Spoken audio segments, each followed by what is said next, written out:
আসসালামু আলাইকুম। কয়েকদিন আগে লং মার্চ টু ঢাকা এই গল্পটা মনে হয় সবাই জানে যে সারা বাংলাদেশ থেকে স্টুডেন্ট বলো বা আদার্স যে কোনো পেশাজীবীর মানুষ বলো লং মার্চ টু ঢাকা মানে কি সবাই ঢাকামুখী হচ্ছিল একটা কারণে, সেটা তোমরা সবাই জানো। কিন্তু আজকের সর্বশেষ আপডেট এইচএসসি 24 ব্যাচের জন্য, সেটা হচ্ছে লং মার্চ টু শিক্ষা বোর্ড হয়েছে। সিলেট বোর্ডের শিক্ষার্থীদের উদ্দেশ্য ছিল যে আজকে আমরা শিক্ষা বোর্ডে যাব সবাই মিলে। এতদিন বিচ্ছিন্নভাবে আন্দোলন হয়েছে, এক একজন এক এক জায়গায় আন্দোলন করেছে, 100 200 300 শিক্ষার্থী নিয়ে। এখন সবারই টার্গেট একটা, যে বোর্ডের যে যেখান থেকে পারছে শিক্ষার্থীরা জড়ো হচ্ছে বোর্ডে গিয়ে বোর্ড ঘেরাও করতে হবে।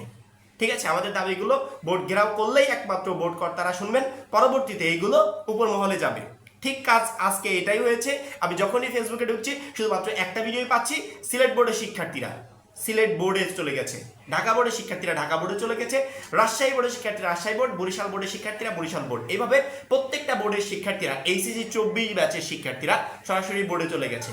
একটাই কথা ছিল, লং মার্চ টু শিক্ষা বোর্ড। পরবর্তীতে যে আপডেটটা আমাদের কাছে এসেছে বা আমি স্বচক্ষে নিজের চোখে যেটা দেখলাম, যে সবাই যখন বোর্ড ঘেরাও করেছে, বোর্ডের দরজার সামনে গিয়ে একেবারে শত শত শিক্ষার্থী জড়ো হয়েছে, দাবি একটাই যে আমাদের পরীক্ষা বাতিল করে অন্য কোনোভাবে আমাদেরকে মূল্যায়ন করা হোক।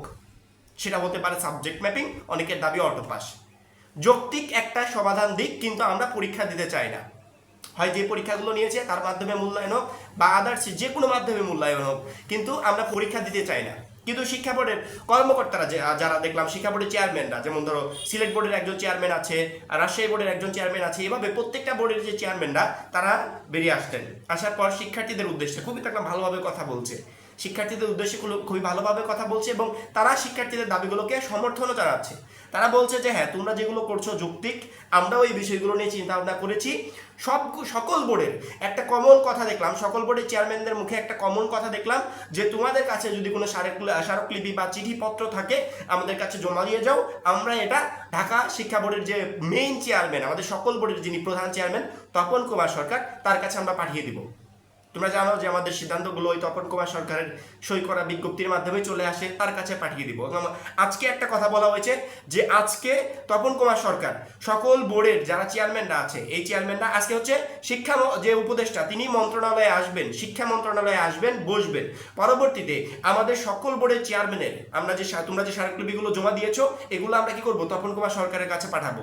উনি এগুলো দেখবেন, দেখার পরবর্তীতে এগুলো নিয়ে শিক্ষা উপদেষ্টার সাথে বসবেন এবং সেখানে একটা সিদ্ধান্ত আসবে, এবং সেই সিদ্ধান্ত হয় রাত্রে জানানো হবে, নয়তো বা কালকে জানানো হবে, যে কোনো একটা আপডেট আসবে। শিক্ষা বোর্ডের চেয়ারম্যানরা বললো যে তোমাদের দাবির পরিপ্রেক্ষিতে আমরা তাদেরকে অনুরোধ করেছি তারা যেন এই বিষয় বিকল্প একটা সিদ্ধান্ত ভাবে যে কি আসলে করা যায়। যেহেতু এত পরিমাণ শিক্ষার্থী একটা আন্দোলনে অংশগ্রহণ করেছে, এত পরিমাণে চাপ প্রয়োগ করছে এই একটা দাবির পরিপ্রেক্ষিতে, তাহলে মাস্ট বি গুরুত্বপূর্ণ একটা সিদ্ধান্ত আসবে। অবশ্যই অলওয়েজ আপডেট চ্যানেলের পর সবসময় নজর রাখবে। আমরা শিক্ষা বোর্ডের ওয়েবসাইটগুলোর পর নজর রাখছি, যখনই একটা নোটিশ বা একটা সিদ্ধান্ত আসবে তৎক্ষণাৎ ভিডিওর মাধ্যমে তোমাদেরকে জানিয়ে দেওয়া হবে। শুধুমাত্র এখন পর্যন্ত সর্বশেষ যেটা আপডেট, শিক্ষার্থীদের আন্দোলন আজকের দাবিগুলো খুব জোরদার ছিল, যার পরিপ্রেক্ষিতে প্রত্যেকটা বোর্ডের চেয়ারম্যানরা বাধ্য হয়েছে শিক্ষার্থীদের সাথে কথা বলতে। আমার ঠিক কয়েকদিন যাবত এই আফসোসটাই ছিল, কেন এই ব্যাচগুলোকে এত অবহেলা করা হচ্ছে। 24 ব্যাচ, এরাই আন্দোলনে সক্রিয়ভাবে অংশগ্রহণ করেছিল, শিক্ষা বোর্ডের কর্মকর্তারা কেন এসে এই ব্যাচের সাথে কথা বলছে না। আমার এই আফসোসটাই ছিল। ফাইনালি আস্তে আস্তে সবগুলো আফসোস পূরণ হচ্ছে। প্রথমে আমি আফসোস করেছিলাম যখন পার্সোনালি আমাদের মতো কয়েকটা চ্যানেল যখন নিউজ বানাচ্ছিল, আমি আফসোস করেছিলাম বড় বড় চ্যানেলগুলো কেন আসছে না নিউজ তৈরি করতে, এই ব্যাচকে নিয়ে কেন নিউজ বানাচ্ছে না। একদিন পরেই দেখলাম সকল টিভি নিউজ মাধ্যম কালকে নিউজ করেছে, প্রত্যেকটা টিভি চ্যানেলে এইচএসসি 24 নিয়ে নিউজ। তার পরবর্তীতে আমি আবারও আফসোস করে বলেছিলাম যে শিক্ষা বোর্ডের কর্মকর্তারা কেন এসে কথা বলছে না শিক্ষার্থীদের সাথে। যখন আন্দোলন আরও বেগবান হবে তখন কি তারা এগুলো নিয়ন্ত্রণ করতে পারবে?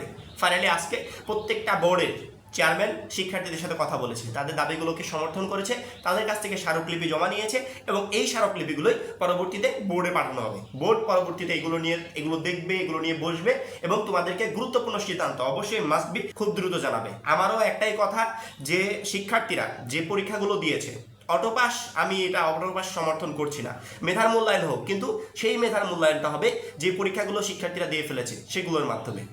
বাদবাকি যে পরীক্ষাগুলো আছে যেগুলো স্থগিত হয়ে আছে, এগুলো যেন সাবজেক্ট ম্যাপিং করে একটা রেজাল্ট যেন তৈরি করা হয়। তাহলে এখানে মেধার মূল্যায়নটাও হবে, আদার্স শিক্ষার্থীরা যেটা যাচ্ছে সেটাও হবে, আপনারা যেটা যাচ্ছেন সেটাও হবে। সবাইকে প্রাধান্য দেওয়া হোক, যাতে কোনোভাবে কারোর সাথে অন্যায় না করা হয়। এখন একটা শিক্ষার্থী এই দাবির পরিপ্রেক্ষিতেও যদি বলে, এটাকে আমি কখনো সমর্থন করি না। আমি অবশ্যই গ্যারান্টি সহকারে বলবো সে ভালো স্টুডেন্ট না, কারণ সে ভালো স্টুডেন্ট হলে যে 6টা বা 7টা পরীক্ষা সে দিয়েছে সেগুলোতেও সে ভালো রেজাল্ট করবে। এবং সিলেট বোর্ডকে নিয়ে আলাদাভাবে ভাবতে হয় যে সিলেট বোর্ডের শিক্ষার্থীরা মাত্র একটা না 2টা পরীক্ষা দিয়েছে, আর পরীক্ষা দেওয়ার সুযোগ তাদের হয়নি। সিলেট বোর্ডকে নিয়ে অবশ্যই পার্সোনালি শিক্ষা বোর্ডের আলাদা চিন্তা ভাবনা বা আলাদা প্ল্যানিং বা আলাদা কিছু একটা ভাবা উচিত, যেহেতু তারা ধরতে গেলে প্রায়গুলো পরীক্ষায় দেয়নি। সবকিছু মিলিয়ে যখন শিক্ষা বোর্ড বসবে অবশ্যই যেন সুন্দর একটা সমাধান আসে, এবং সেটা যেন হয় শিক্ষার্থীদের দাবির পরিপ্রেক্ষিতে। আজকে এই বিষয়ে কথা বলার কথা, অবশ্যই সিদ্ধান্ত আজকে রাত্রে বা কালকের ভিতরে চলে আসবে। আমরা সবসময় নজর রাখছি, যখনই একটা সিদ্ধান্ত আসবে তোমাদেরকে জানিয়ে দেওয়া হবে। পরবর্তী ভিডিওর জন্য চ্যানেলটা সাবস্ক্রাইব করে রাখবে। সবাই ভালো থাকবে, সুস্থ থাকবে, খোদা হাফেজ।